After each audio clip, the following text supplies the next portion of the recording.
ઢાંકણા રંગાઈ ગયા રે, અરે સાહેબ આવે છે. આ તો સારું છે કે ગુજરાતના માનનીય સીએમ સાહેબ છે એ જુનાગઢ આવી રહ્યા છે, કારણ કે એ જ બહાને જુનાગઢના રસ્તાના ખાડા બુરાઈ ગયા છે.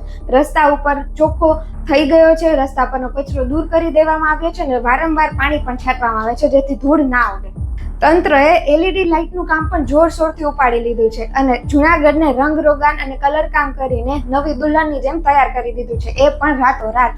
આ બધી જ પ્રાથમિક સુવિધાઓની હકદાર જુનાગઢની આમ જનતા છે, કારણ કે તેમની આ કર્મભૂમિ અને જન્મભૂમિ છે.